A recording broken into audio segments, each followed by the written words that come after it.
All right. Good morning, good afternoon. Welcome to our webinar around the quick service restaurant space. The title of our talk today is going to be "The Drive-Thru Has Changed Everything." And I'm sure many of you who have signed up and registered for today's event are wondering exactly what does that really mean? How has the drive-thru changed everything? And so we're glad that the title got you interested. We're also glad that you're here because we've got a couple of some really interesting and industry-leading speakers today. So first of all, my name is Shon. I'm our advisor in the quick service restaurant category space for Worldwide Technology. But I'm really proud and happy to introduce four of our panelists. First, we have Raj Anbalagan, who is the Senior Vice President, Digital Transformation and Innovation with Panera. Raj joined Panera back in 2011 as the Chief E-commerce Architect. And much of what you've heard in the news about Panera 2.0 and the digital transformation for that brand has largely been with Raj at the helm and playing an instrumental role in much of that change. The next person on our panel is Jerry Phillips, who's a Group Director, Technology and Digital Operations for Whataburger. Whataburger is an 800 store brand, largely based in Texas, but has significantly grown over the past few years. They operate a 24/7 operation. And so under Jerry's watch, they've largely digitized much of their customer experience and kitchen operations. And for a 70-year-old burger brand, that's no small feat. So we're excited to hear about what Jerry brings to the table. Also, we have Meredith Sandland. Meredith is the author of a book called Delivering the Digital Restaurant. And Meredith, in her previous career, was Chief Development Officer for Yum Brands and Taco Bell, and I believe had the responsibility for opening up thousands of new restaurants globally. So she knows quite a bit. She's probably forgotten a few things more than I've ever known about what it takes to run a successful restaurant.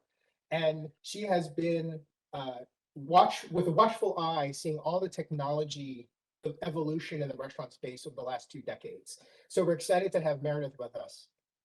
And then finally, we have Nick Patrick. Nick is the co-founder and CEO of Radar. Radar is a leading geofencing platform.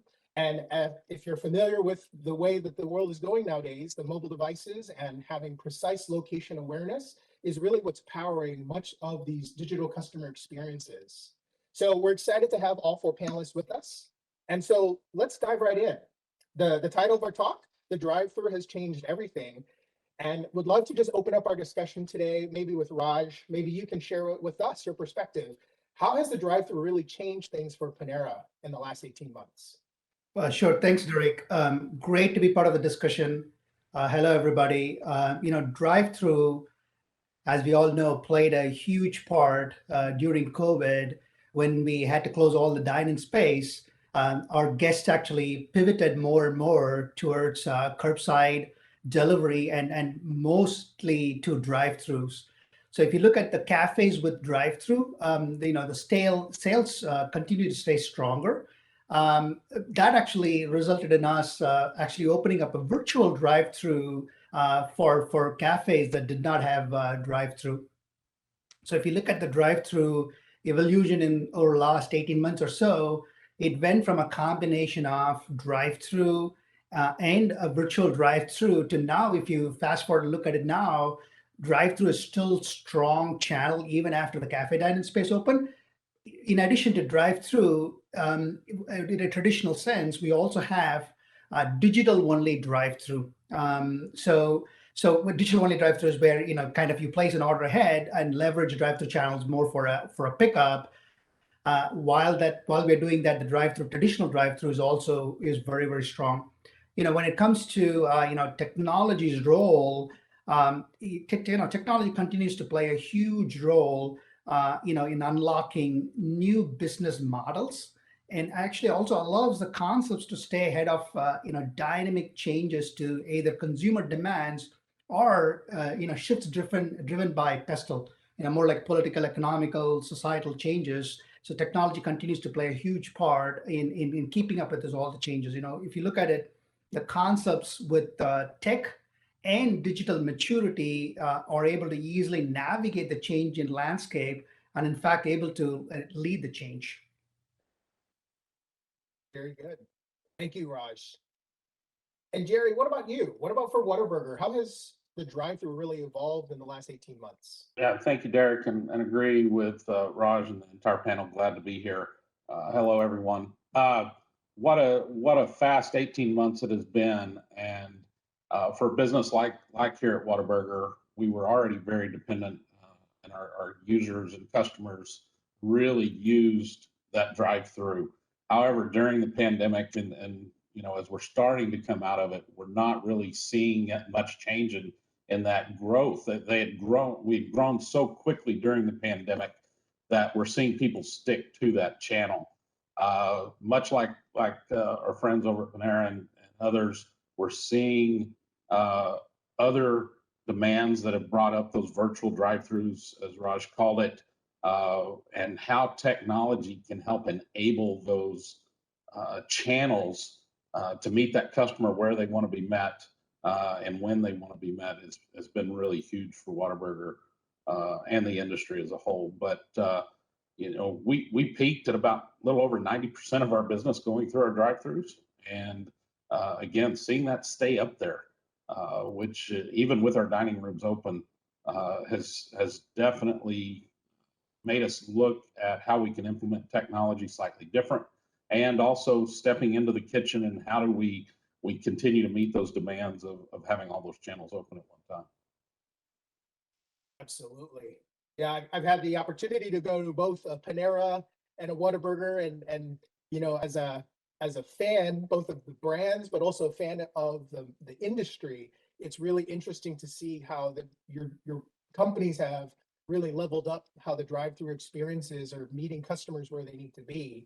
But I bet Meredith, having seen maybe a few other brands and having seen this industry evolve, would love your perspective, Meredith. How has things really changed at the macro level in the last 18 months?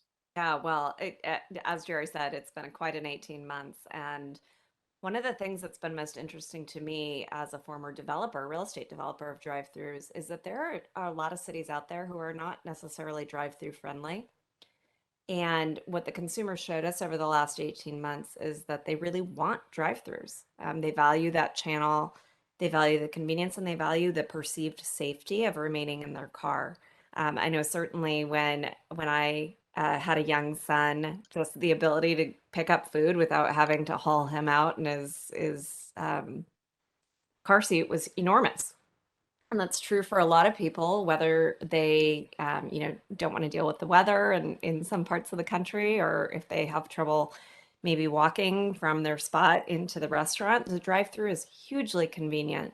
And during a time when we all wanted to stay a little bit distant from one another, it enabled many of us to get high quality food quickly in an environment that we perceived to be safe because we could control being in our car. So to me, one of the most interesting things about this evolution over the last 18 months is watching all of the fast casual companies who formerly didn't have drive-throughs now starting to figure out, okay, how do I add one, right? So you've got brands like Shake Shack, and of course, Panera's been adding them for a while. Suddenly saying, okay, we're going to have a drive-through as well. And as that happens and as they react to the consumer, I think it'll be very interesting to see how the cities react. Do they open up more to drive-throughs? Are they more understanding of the consumer need for them and the role that they play? Or does the drive-through itself evolve and become something different that meets the needs both of consumers and of the cities that host them? Fantastic. Yeah, and if I remember correctly, having read through much of your book, Meredith, the drive-through has been around for over 50 years as a concept, right? Yeah, it sure has. It sure has. We'll talk about that in a minute, okay, Derek? Well, let's talk about technology that isn't 50 years old, Mhm. and pivot over to Nick. Nick, as a kind of a startup, new technology guy, what do you see happen in the last 18 months? And for you as a leader in technology, where's the opportunity for you?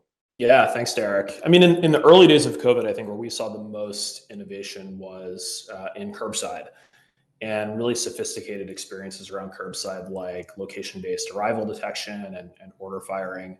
And those investments are continuing. I think what we've seen then since then is parallel investments happening in loyalty. So kind of thinking about driving loyalty program adoption, and then also drive-thru, which we at Radar really think of as kind of analogous to and just sort of one other channel for order ahead. And I think the great news is that a lot of the technology investments that folks made for arrival detection for curbside can also support initiatives around drive-thru and really seamless drive-thru experiences, support driving adoption of loyalty. And so we see a lot of the same brands that maybe really invested in curbside now innovating around drive-thru and loyalty as well. And think about how we can support all of those initiatives at Radar. Fantastic. Yeah. So I'm going to quickly make a plug for folks that are attending today on the webinar side. Remember that we are going to be taking your live Q&A at the end. So as we're going through and folks are kind of talking about where they see the market evolving and how technology is disrupting this industry, just remember that you've got a chance to answer, or excuse me, to ask your questions, and we will do our best to answer them at the end. So, but I want to take a couple of words, Nick, that you used, and I want to go back to Raj and Jerry. You mentioned innovation and arrival detection. These are, new technologies that I know for consumers, these can be extremely beneficial and extremely convenient. And all of a sudden, what they expect at a restaurant, whether it's a drive-through, whether it's a curbside pickup, maybe if it's even catering. These are experiences that consumers are now becoming extremely conditioned, but also to the point where they get a little bit finicky. And you mentioned the word loyalty. So let's start with Jerry this time. Jerry, would love to get your perspective. As a technology leader for Whataburger, I'm sure your door is being beaten down by business leaders within your four walls, asking for new technologies, whether it be consumer or operation. What are some examples of new tech or capabilities that you are being asked to deliver in support of a growing Whataburger business? A great question, Derek. And I think there's a lot of things that our operations teams and our customers are asking for. Loyalty is one of those, of course. How do you engage with that customer sooner in the journey once they're on the parking lot? I think that is a huge piece of area that we're working on and trying to look at what those capabilities are. And you heard me say the word journey. I think journey is the customer is looking for that convenience in that journey. You heard me say it earlier, you meet the customer where they want to be met. And that doesn't necessarily mean from a physical location, but that does mean in how that they're interacting with the brands that all of us are representing and taking a look for. So when I look at that, that's things like loyalty. That's things like payment. Payment is a huge area that the company is looking through and trying to understand how we do things differently in payment. How do you speed payment up? How do you keep it secure? Contactless, whether that be in the loyalty space, in the payment space, is another area that is coming out of the pandemic that a lot of people got used to, and a lot of people don't want to lose that. And but doing that securely with speed that engages that customer, make sure that we have what they need when they want it, is very, very critical. Something that we're really also paying attention to is the technology that goes on the inside of the restaurant. It's not just consumer; it all supports the consumer. But how do we focus on our team members inside our restaurants to make sure that they have the right data and understand what they need to do quickly to meet those needs? As those drive-through businesses keep staying up and their demand keeps growing, you've got more channels coming in. When you look at not only curbside, but you've got delivery out there, you've got a dining room that's still there. And so when you add all that together, making sure that the technology is correct inside that unit for the family members and the team members across the brands is very critical. And so we're being asked to work with companies like we have today on the panel and on how we can do things that drive that. Data is another area, I think, in the drive-through. I won't get too much into it, but it's another area that we're focusing a lot on, is understanding that consumer a little differently and being able to react to those react to that consumer much faster. And we're going to do that through data and management. And, traditionally before the pandemic, companies, we would gather data and we would think about it and we would talk about it. Now what you're seeing is a much faster need to react and get out what you need to do to meet that consumer. Yeah. What a rich opportunity. Marketers often talk about having access to demographic, geographic, psychographic.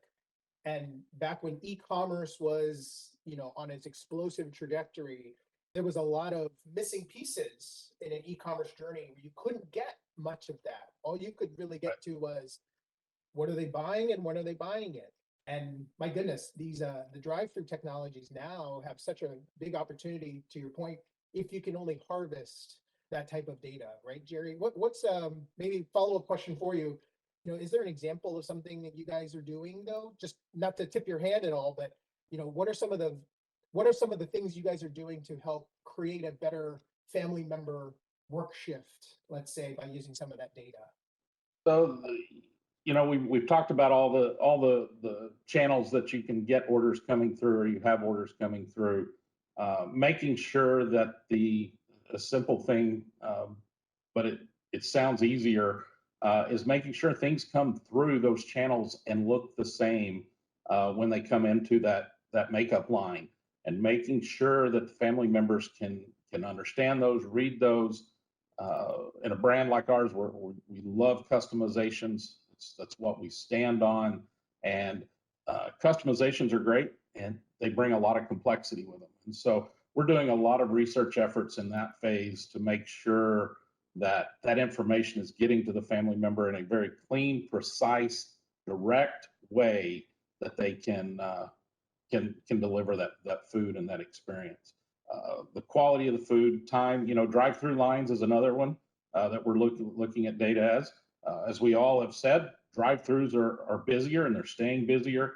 That means wait times are increasing. That's why we're looking at things and working with things like Nick's team is doing on how can we start grabbing that information and really looking at that total journey time once they hit the parking lot. That's a critical piece of information that we're focused on. Very good. Thank you, Jerry. Raj, I'll pose the same question to you. I know it's been a while since Panera 2.0 was launched, and I'm sure that your stakeholders are not satisfied with staying still. And I'm sure for you are also being challenged by the business to grow and evolve and enhance. What are some of the new capabilities that you are being asked to do and that your teams are delivering in the spirit of continuous improvement? Yeah, absolutely, Derek, and also 100% agree with Jerry too, that it's a journey, right? It's customer journey where what are all the jobs that we are trying to satisfy for the customer? How can it be personalized experience? How can we elevate that experience? And then, inside the four walls of the cafe, it's also a journey for our cafe associates. How are we using technology? How are we simplifying the cafe operators' day-to-day, job so that they can more maniacally focus on customer experience inside the four walls of the cafes too? So through that lens, we've got a lot of innovation and also a lot of exploration and activation is going on. Even going back to one of the examples that Nick was talking about is the curbside experience itself. Curbside is a curbside, or it could be either a curbside pickup or it could be a drive-through pickup, right? At the end of the day, guests are wanting a newer way of engaging with the concepts that's more convenient for them. Loyalty, we talked about loyalty too.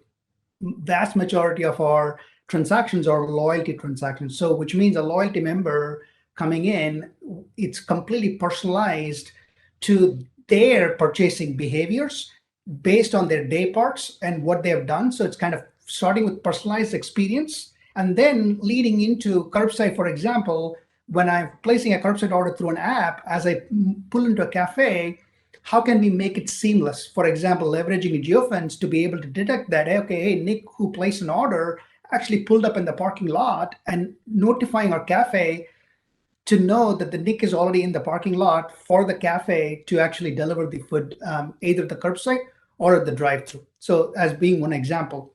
The other is we talked about explosion in the drive-through growth, delivery growth. So which means how do we when we look at inside the four walls, how do we prioritize all this order streaming into the cafe in a way that enables the operator to be able to easily prioritize and deliver on the order? For along those lines, we kind of launched, similar to our e-commerce system, we launched a completely new homegrown kitchen display system that's operator friendly, and it's in a prioritized way, so that all they have to worry about is they don't have to worry about whether the order came from e-commerce channel or whether the order came from a kiosk, self-service kiosk inside the cafe, or a point of sale system. For an operator working in the line, it's an order that they have to make in the prioritized way that it's flowing through. So along those lines, we've kind of are exploring through the two lens, right? Consumer lens and the cafe lens, and we are kind of innovating and kind of iterating through, crawl, walk, and run phase, pilot and then roll out. And we've done quite a few things in the personalization space. And also, to Jerry's point, there's quite a bit of payment, right? When you look at drive-through explosion, the speed of service in the drive-through is huge, right? So when you look at speed of service, the two main aspect of it is loyalty identification. So who is in the drive-through? How can I personalize experience for somebody who's in the drive-through? And then the payment aspect of how can I make the payment more seamless so that we can push through a lot more vehicles through the drive-through. So for customer standpoint, they're getting a speed of service. And for a cafe, they get everything about the customer to be able to personalize experience and also move through quicker. So like that, we're kind of doing several things through those two lenses. Yeah, Raj, you made a really great point, and I want to go back to and ask you a follow-up question. Enabling a strong customer experience is sometimes not just technology in the hands of the consumer, but actually for the folks within your cafes that are working behind the counter. And you mentioned a kitchen display system. What were some of the things that you guys kind of thought about, especially as you were balancing speed of service with the drive-through, but then also digitizing that KDS? What were some of the aspects of designing that experience that you considered? Yeah, definitely. It's a great question, Derek. It's first, it starts with fully integrated system, right? How can we integrate the digital into the cafe so that it's kind of when somebody's in the line looking at the kitchen display system, the way the order displays is seamless for them regardless of which channel it comes through, right? So it's fully integrated, which means that the moment an order is placed, it hits the kitchen display system and it hits consistently the way it would hit regardless of the channel. So that's one. The second aspect of it is if you look at our orders, vast majority of our orders are customized in n number of ways. How to quickly and easily display what has been changed in an order, that's key, because you have a muscle memory. And when you're pushing through so much of a volume in a short period of time, there's so much you rely on your muscle memory. But how do you leverage the display system to identify some of the changes in a way that operator, when they are focused on the speed, can grasp some of the changes and make the order as accurate as possible is key. So that's an example. Yeah, absolutely. And I think just to hammer home the point, ultimately technology is for humans. We're building technology that humans are not only wanting to use but are being expected to use. And to your point, how do you simplify? How do you integrate? These are all the things that sometimes we forget about in the lens of disruptive, innovative technologies. And it really goes back to what is the value proposition for the people within those four walls that you call your cafe or your restaurant. So yeah, fantastic. That's great. Nick, I wanna pivot to you. Speaking of the four walls, as Meredith kind of knows really well, is that when you're talking about a physical restaurant, There's only so many places where you can stick new technology.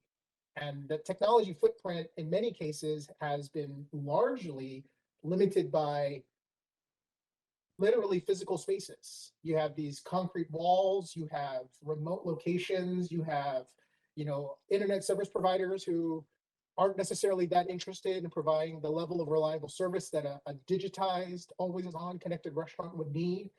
Can you talk a little bit about technology and how maybe some of the technology from Radar is really extending the four walls and maybe expanding the footprint of a restaurant? Yeah, absolutely. I think when a lot of people hear, restaurant footprint, they think about that physical footprint. And you can definitely use location and geofencing and GPS and Bluetooth to, improve experiences within that physical footprint. And we'll talk a bit about that. But I think location and geofencing also enable you to expand the footprint digitally, virtually to be, kind of far outside of that physical footprint and reach customers when they're outside of it. So I think the way we like to think about it is sort of visualize a bullseye where you have the physical restaurant footprint at the center, and you can go all the way out to the outer ring, which you might think of as like nearby or off premise or sort of the virtual part of that footprint. And that might be, a few miles away from a store. That might be a delivery zone polygon or polygon for a zip code. Or a particular city. And I think the classic use case here is, send somebody a coupon when they're nearby the store to try to draw them into the store or the restaurant, which is great, and you can do that and it works. But I think there are all sorts of interesting opportunities for timely contextual messaging. Maybe you're catching a customer when they're leaving home in the morning or when they're leaving work. Maybe there are region specific offers or messaging taking into account back when COVID was at its peak, sort of the COVID reality, in a particular city or in a particular zip code. Maybe in the future, it's things like, weather in a particular zip code. And also, not just background messaging use cases, but also foreground in-app experiences as well, right? You want your app to be able to understand when, whether somebody is on premise or off premise, and maybe off premise, you're helping them place an order, and maybe on premise, you're helping them pick up their order more easily or showing them loyalty or, payments features. Then sort of going back to this journey concept that Jerry and Raj were referencing, imagine somebody kind of coming, one circle in closer to the center of the bullseye. Maybe you've placed an order and you're on the way or approaching. Can you understand when the customer is, say, 5 minutes away driving or walking, and maybe fire the order or, alert in-store staff? Maybe you're showing a live ETA on the kitchen display system. Once you actually arrive on premise, arrival detection, understanding when somebody's pulling into a parking lot, notifying the store, in-store offers, a reminder to, use loyalty or payments features. And then even going sort of more precise kind of micro experiences, in a particular parking space, in front of the menu board. Raj and Jerry talked about menu board personalization, standing in front of the point of sale. You can use location to optimize experiences here as well. So at the end of the day, all of this drives towards seamless, personalized customer experiences, efficient in-store operations, really sort of driving or incentivizing customers to take the actions that you want them to take. Using loyalty, using contactless payments, whatever, again, ultimately in service of delivering a really great, seamless customer experience. Fantastic. Yeah, Nick, I just had a recent experience, and you joggled something in my brain where, the knowing where the customer who placed the order is critical in terms of delivering high quality of service and that hospitality moment. I remember this drive-through experience literally had a woman that stuck her head out the window and was yelling back, like 3 cars back, "Did you have the chocolate shake?" And kind of yelling, having this interaction with people down the line through the drive-through window.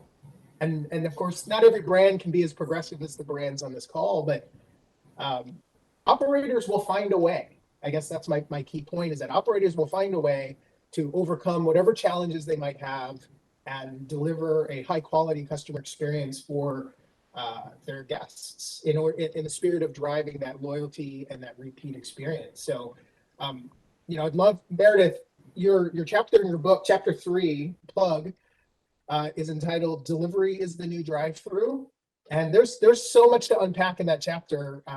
But based on today's discussion so far, what are some of the thoughts that come to your mind in terms of how off-premise and delivery and drive-thru all kind of harmoniously work together? Yeah, so when we started writing Delivering the Digital Restaurant, I think to me, delivery and drive-through are so intertwined, and it's important to talk about them together. And a big part of the reason is because consumers have been engaging in what I'll call self-delivery for years, and they've been doing it through the drive-through. Most drive-through food is eaten back home or back at the office. And it's a very similar off-premise experience. It's just that the mode of collecting it is different. And that chapter is really about the evolution that drive-throughs went through. Because I would argue that we're at the very, very front end of digital and delivery. And for anyone who's been in the industry a long time, you'll remember that when drive-throughs started, people just slapped a window on the side of their restaurant and thought, oh, a whole new channel. We can just hand food out the window. They didn't change anything in the restaurant. They didn't change anything about the parking, nothing about the stack. All that stuff didn't exist. And, if you have seen any old Taco Bell missions around, I know in West LA, there's an excellent old school McDonald's that's still there.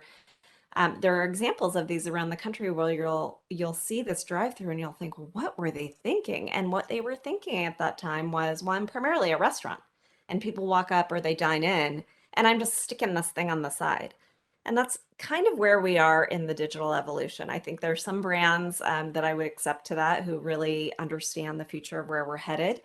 But for the most part, digital and delivery were in the equivalent of slapping a window on the side of the building and trying to add these channels to a restaurant that was not designed for them and doesn't know how to accommodate them.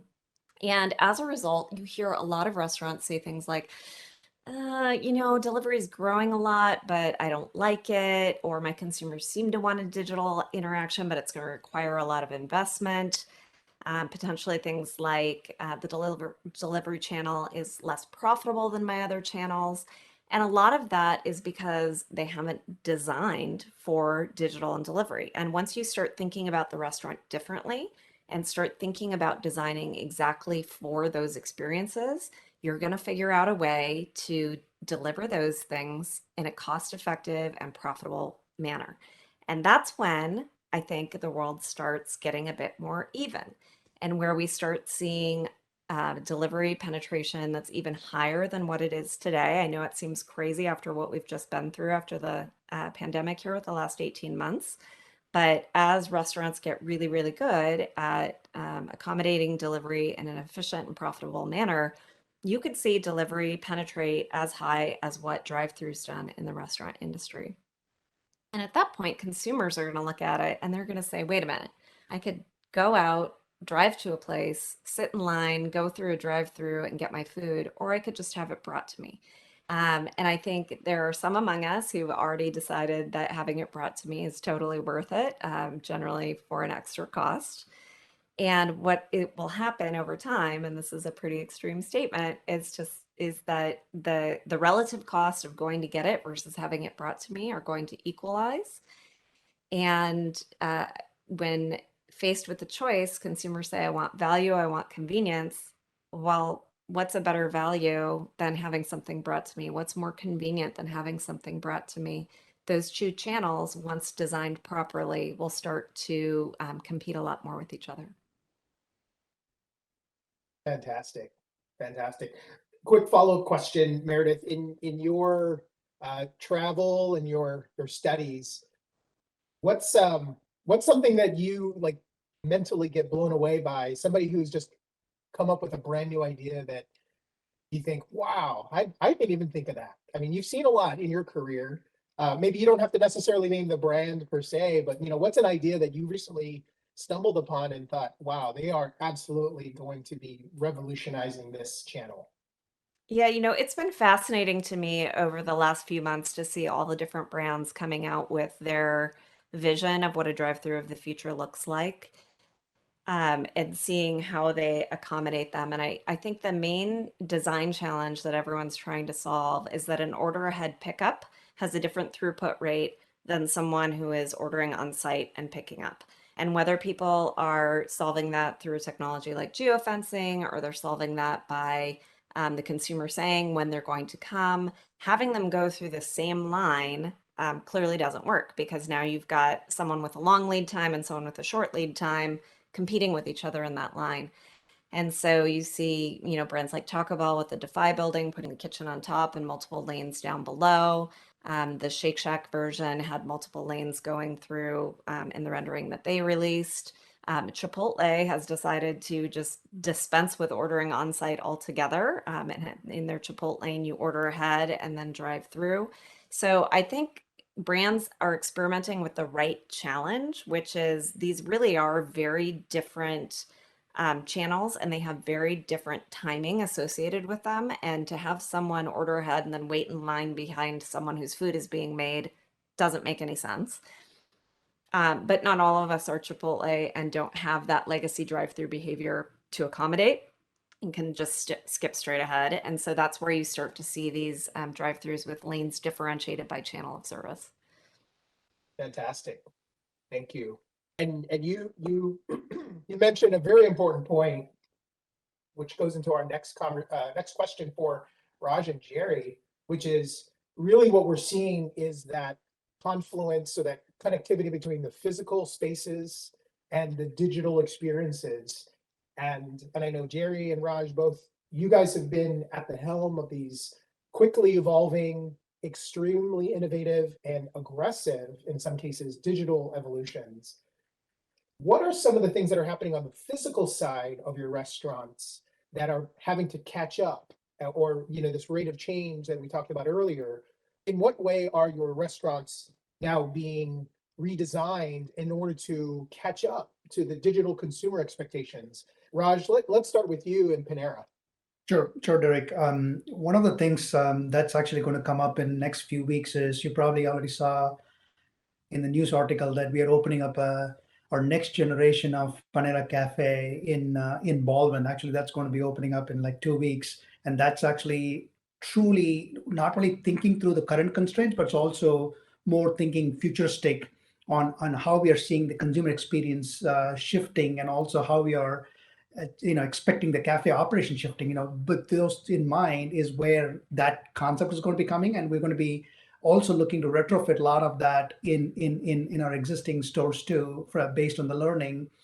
Back to what Meredith was saying, it's you have orders coming through all those channels with differing expectations. You cannot afford to focus on an order and cause a delay to somebody else. As a great example being an order that's placed in cafe that's hitting the line, and the customer is actually waiting there to receive an order, compared to what Nick was talking about, where an RP order or a rapid pickup order that was placed digitally, and we know where the customers are in proximity to the cafe, having an intelligence about all of that, the happenings in the cafe, that's four walls of the cafe, how is the line operating, having a full visibility into where our customers are, being able to use that too in a combination of few things. One is prioritizing the orders that are flowing in a way that we can actually meet the customer expectations. Whether it's one line, two line, or a multi-line, depending on the day parts and depending on your demand and volume coming to the cafe, that's key, right? So we're looking through the lens of that to be able to see how do we continuously optimize. We've done a lot of optimization, but it's a journey too, right? Because your trends are shifting, your expectations are shifting. How do you shift to that to be able to simplify the operations, right? So that's one of the bigger area that we are focusing on. Another big thing is, with the shift in, with COVID being a huge role to play, all our forecasting model had to be completely redone, right? Which means what used to work, now it's no longer working. Like, how do we do an ML AI-based model that allows a cafe to be able to forecast, more near real-time forecasting, to be able to meet the demand. So it's all focused towards within the four walls, what are all the things we could do to better serve our guest and keep our promise to the guests. Those are some of the areas. And the new KDA system that I mentioned about is all focused towards that, right? Cafe operator simplification to be able to meet the demand. And the other thing is the guest side of the house, right? It's still evolving. The personalization aspect of it is evolving. The loyalty base is also kind of helping with them. And also we talked about contactless dining within the physical space itself. To Nick's point, if somebody is walking into the cafe, you with all the data that we have, we know exactly where they are in the journey itself. Are they there for a pickup, or are they there to actually place an order and be able to communicate with them in a two-way to let them know that there are other ways to conveniently go sit at the table and place an order and do a contactless dine-in and no longer have to deal with the pagers because you have the phone device at your hand that becomes a paging device itself and notified through that. So which means the guests are actually sitting at the table, doesn't have to run through and find out where their food is, and getting notified when their food is going to be ready and go to the counter to get the food based on the notification becomes more elevated guest experience, but at the same time allows the cafe to simplify and meet the guest needs.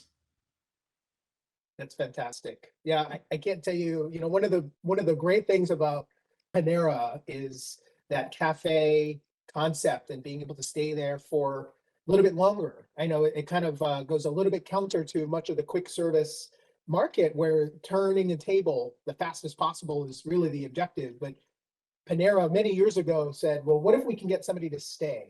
And maybe, to your point, maybe we've adapted our cafe, the furniture, the ordering process to now enable a seamless, frictionless reordering experience. And so I've absolutely seen a lot of that shift personally, and I'm sure much of our audience has as well, where even within your real estate, you can do things to optimize the guest experience now that you want them to be kind of digitally engaged and really drive traffic, drive engagement and throughput through those lower barrier for entry channels. Jerry, I want to pivot to you because about a year ago, you had told me a story about how much you guys were seeing the drive-through being, obviously with the heat of the pandemic, your drive-throughs were seeing unprecedented amount of demand. And specifically, you mentioned to me how your kitchens had to be kind of reconfigured. Don't limit yourself to that one specific use case, but could you speak to that one? Because I find it fascinating to hear about how you guys who make everything fresh, right? There's no pre-cooking here. You guys cook everything on demand and fresh. How did you optimize and reconfigure your kitchens in order to hold true to that brand's promise? Yeah, great question, and you got the story exactly right, and that was really where we focused in early pandemic is our kitchen optimization, whether that's the KDS that you heard Raj mention several times, which is critical, but we also started really looking at the makeup table and that entire. I know I use journey a lot, but I'm going to say the food journey. As crazy as that sounds, the family member has a journey, the customer has a journey, so does the food. And that food travels down multiple lines in the kitchens. And so what we really had to take a step back and really do is look at that makeup table and how it transitions from the grill, the fryer, over to the makeup table, using that KDS that we've mentioned several times today to get that customization right. And then all the way down to where that order is checked, validated. How is it validated? And then we had to start really looking at the use of technology on what is the channel? Is that going out the drive-through? Is that going to our inside lane or our outside lane? Whataburger's been fortunate. We've run dual lane drive-throughs for the last 20, 25, 30 years. And so we have different packaging capabilities that we have to look at, and using an enabling technology for our family members. So everything's not on a ticket, because now it's coming in through the multiple digital platforms. It's coming in through the web platforms. It's coming in through the delivery platforms. And so not everything was done from that front counter. So we took a step back and really quick implemented some technology that made all of that digital in the kitchen and set that on the right path. I think as it relates, kind of something that Raj was talking to earlier is other changes from a physical and getting the unit to interact with the technology a little differently is, and how have our units changed? Well, we're looking at dedicated technology-based infrastructure that is set up for delivery. So when that customer comes into the restaurant and picks up that food, that they know where to go, how to get that, how to interact. And I think his example of going to the table, using their device, there's not another reason to give out a pager anymore or something like that. The consumer's got a device that they're very, very, very comfortable in. And let's all admit it, we do not like to let go of our phones. The people on this call don't, the people in the world don't. We live and breathe by our phones. And one of the most personal thing you can do is start affecting that and trying to remove people from that when they actually want to interact more with it. So that's a key area of focus as it relates to the restaurant, and how do consumers use those inside the four walls and outside the four walls, through the drive-through, through delivery, through curbside. You've got a one device that can meet all, and it really becomes an extension of not only your brand, but also your point of sale system and your kitchen notification system, and can be tied in all through that consumer-based device. And that's really how we've treated it, is we just put our sales platform in millions and millions and millions of people's hands, and we want to make sure that it gets delivered correctly. Fantastic. Thank you, Jerry. We're gonna finish up with one last question for Meredith and Nick, but let me first remind everybody that we are going to be doing a live Q&A. And so if you're watching this event live, just remember you can pose some questions. We won't be able to get to them all. I see we've already got a few, but just as a reminder, the Q&A session coming up in about 5 minutes. Jerry, you talked about, using this thing here as basically a form of competitive advantage for your brands and for your operators. Nick, let's start with you. What are some of the things you're seeing out in the marketplace today from a technology perspective that you think will be really a source of competitive advantage for restaurants and operators as we look 12 to 18 months ahead? Sure. Well, Jerry mentioned data earlier. And so I think, we're seeing the smartest brands invest in not so much kind of monolithic legacy platforms to solve some of these problems where the data is locked up, or that data can't be easily pushed into other systems, but instead choosing modern API first extensible platforms to solve some of these problems. And that's how we think of Radar. We see a lot of our customers investing in other growth stack tools like marketing automation platforms like a Braze or an Airship, CDPs like a Imparticle or a Segment, analytics platforms like an Amplitude. Obviously, we think of location as a critical input, and so Radar has integrations and partnerships with a lot of these platforms, and really investing in kind of a customer data strategy more broadly. Doing it in a very privacy conscious, security conscious way, given the sensitivity of some of this data, is really important. And ultimately, data and kind of pushing and pulling and joining data sets is really key to delivering these seamless, personalized, contextual experiences. I think the second trend that we're seeing is just kind of competition and cross-pollination across different verticals. One thing that's really cool about working at Radar is we work with leading QSRs like the folks on this call, but also leading retailers, C-store brands, even travel and mobility brands. I think anytime you're talking about a pickup or a delivery experience, folks are used to using Uber, right? And Lyft, and kind of seeing those types of experiences and live ETAs and real-time status updates and just really thoughtful messaging. Looking at C-stores, for example, who are investing in, curbside and potentially even drive-through, right? Kind of, competing for mind share and wallet share.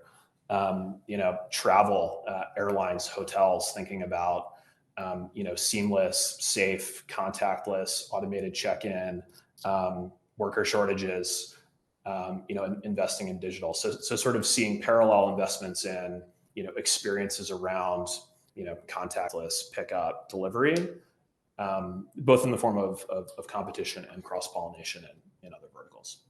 Awesome. So Meredith, same question to you, though I think Nick took most of them, but I'm guessing you probably have something else that you thought of.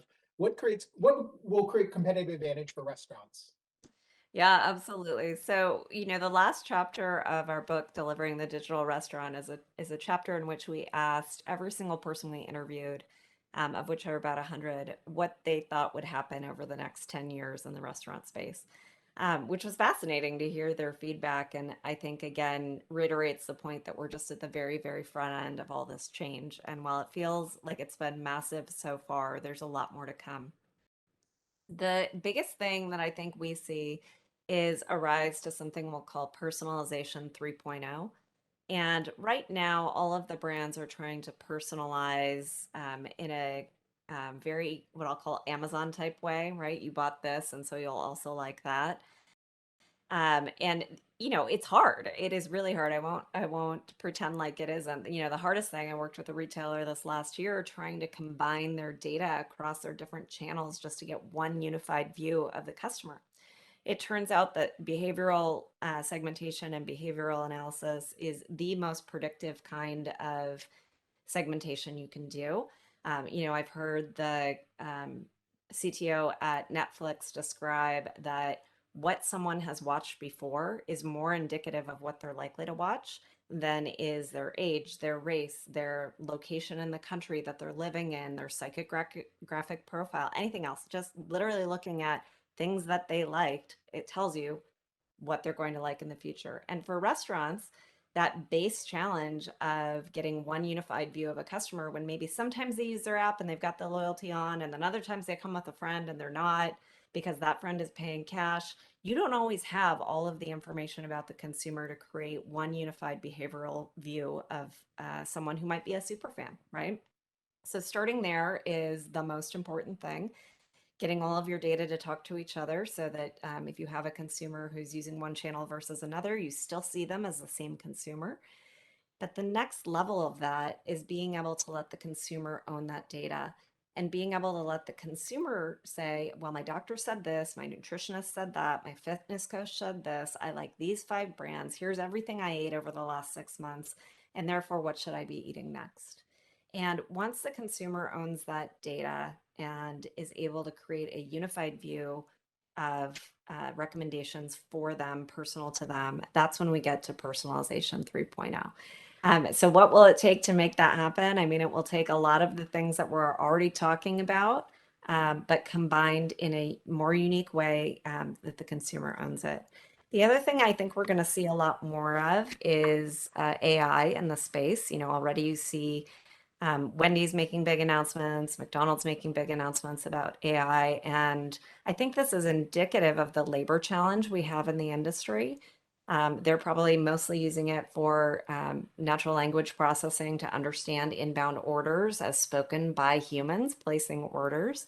But there's so many other places where we're going to see automation and AI come into the industry to make the jobs that are there much more efficient and effective than they are today. Today, I think we waste a lot of human capital in the restaurant industry. That as we empower our employees with better and better technology, we'll be able to make better and better use of the precious resources while they're in the restaurant building. Fantastic. See, I knew you would have at least a few other ones that Nick didn't already mention. Thank you. So we've got a few minutes left, and we've got a few questions that have rolled in over the past 55 minutes. So, I don't know if we're going to have time to cover all of them, but let's at least cover one. We have from Daniel. He asks a really interesting question, and I think it's really a great demonstration of that physical and digital dilemma. So as Daniel says, as a general contractor for many restaurant chains, how would you advise us to prep a building for future technology? So it's kind of flipping a little bit of flipping it on its head a little bit, rather than what can technology do for your building today? It's what could the building tomorrow do for your technology? I guess, who wants to take that one first? I love that question, Derek. If you don't mind, I think it's a great question because it's a conversation we've been having internally is, as we're getting ready and we're going out with new concepts or new restaurants, what do we need from a technology footprint? Not just today, what are we going to need next year? What are we going to need 2 years from now? We can't answer all those questions, but I think from a GC perspective, it's, not everything can be wireless. We're not, from a security perspective and a speed perspective, everything can't be wireless. You've got power. Everything's still got to have power. While there's a few very small things of wireless power out there, it's really not. I think prepping the facility, and again, it's not just the four walls from a power perspective. It's making sure that there are existing conduits and existing capability out in your drive-through. We've talked a lot about, concepts adding multiple drive-through lanes. And so when you're thinking about that from a GC perspective, how can I get power not only to one side, how can I get power over to the other side? How can I get power to the middle? I think power is probably one of the biggest ones that we're constantly looking into and understanding because unfortunately technology still requires electricity. And that goes for inside as well. When you start looking at your customer coming in through the front, you've got delivery cabinets, you've got various things that you can put in place, again, that have both electrical and networking needs that need to be prepped for. So there's a lot in that space. I talked for probably a couple of hours on that, but it's, just real quick for Daniel's question, I think making sure that you have the conduit or the paths to get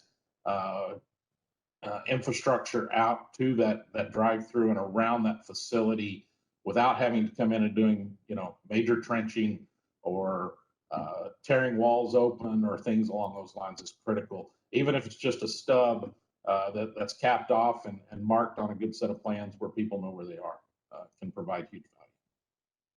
You mean, Jerry, you mean to tell me that this whole wireless power concept that, I don't know who came up with it, you don't think that's going to come to fruition, huh?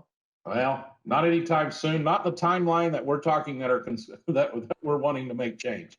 Yeah, and not even just power. I totally agree with you, Jerry. There's Yeah. so many things that are better hardwired. Yes. And even though there's been tremendous advances in Wi-Fi and other forms of near field communication, sometimes it's better just to have a traditional cable. And I think the more that architects and GCs can work up front with what used to be an afterthought, frankly, the low voltage package, the better. Yes. Raj, what about you? Well, one thing I would add is, sustainability goals, right? It's more thinking along the lines of, carbon neutral as a bare minimum, right? What should we be doing in the physical space? What should we be doing above the physical space? And to Jerry's point about food journey itself, how do we look about the food journey? How can that be at least bare minimum carbon neutral? Right. So, I know we introduced some concepts of cool foods as an example. So, but it's just a start. It's barely scratching the surface. And I'm, more and more, I think we need to be forward looking and seeing what can we do in the physical space, above physical space towards sustainability. Fantastic. Fantastic. Well, our time is up. Although I feel I could, keep going with this group. We have so much more to talk about, I'm sure. But that kind of ends our session for today. I want to thank all of our panelists. So Raj, Jerry, Nick, and Meredith. Just really appreciate your time. Really appreciate you sharing your experiences, your insights, both with me personally, because I get the benefit of leading this discussion, but also I'm sure there's lots of people tuning in who have gotten something valuable out of this. For everybody's benefit, we hope to do more of these types of interactive Q&A discussions with restaurant technology leaders. So in addition to being able to access this replay, we will also be looking to find the next hot topic, something to talk about. And of course, if you have any subsequent questions, we'd be happy to field those and in the right way, get those responses back out to everybody. So panelists, thank you so much for your time today, and everybody attending. Also, thank you so much for tuning in. We'll see you guys next time.